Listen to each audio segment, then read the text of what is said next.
भगवान श्री कृष्ण का पूरा जीवन हमारे लिए एक प्रेरणा का स्रोत है। उनके जीवन की हर एक घटना एक महत्वपूर्ण संदेश देती है, चाहे बचपन की रासलीला हो या गीता का ज्ञान या फिर महाभारत का युद्ध। भगवान श्री कृष्ण के जीवन का हर एक पल मानव जाति के लिए एक शिक्षा है।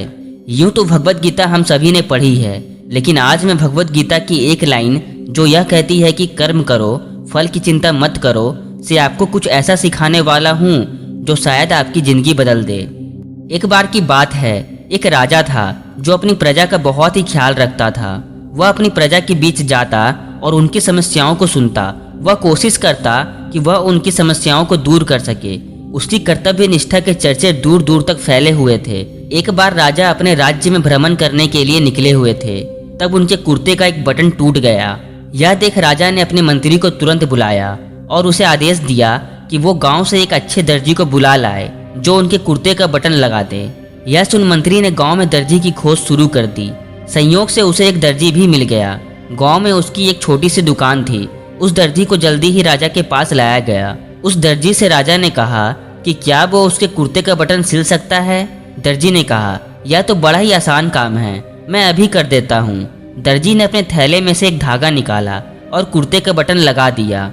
राजा बेहद खुश हुआ और उससे पूछा कि वो उसे कितने पैसे दे। इस पर दर्जी ने कहा कि इतने से काम के लिए वो पैसे नहीं ले सकता। फिर राजा ने कहा कि मैं इसकी कीमत जरूर दूंगा। दर्जी ने सोचा कि मैंने तो बस एक धागा ही लगाया है, तो उसके सिर्फ 2 रुपए ही मांग लेता हूँ। फिर दर्जी ने सोचा कि कहीं राजा यह न सोच ले कि जब इतने छोटे से काम के यह मुझसे 2 रुपए ले रहा है तो गाँव वालों से कितना पैसा लेता होगा। सब सोच समझकर दर्जी ने कहा, महाराज आप अपनी इच्छा से जो भी देंगे मैं वो ले लूँगा। यह सुन राजा ने अपनी हैसियत के मुताबिक उसे 200 सोने के सिक्के देने का फैसला किया। राजा ने कहा कि कहीं समाज में उसका रुतबा छोटा ना हो जाए, इसलिए उसने यह आदेश दिया। दर्जी ने मन में सोचा कि कहाँ मैं 2 रुपये मांग रहा था और कहाँ मुझे अब 200 सोने के सिक्के मिल गए। दर्जी काफ़ी खुश था। दोस्तों, हम भी ऐसा ही करते हैं।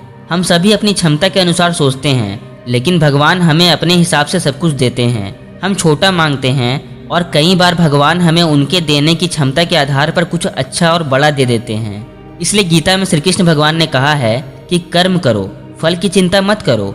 अक्सर कई लोगों को जब कड़ी मेहनत करने के बाद भी सफलता नहीं मिलती तो वे अपने फेलियर से निराश होकर दोबारा कोशिश ही नहीं करते, और यही वे सबसे बड़ी गलती करते हैं। आपको हमेशा मेहनत करते ही रहना है। एक दिन जरूर आपको आपकी मेहनत का फल मिलेगा।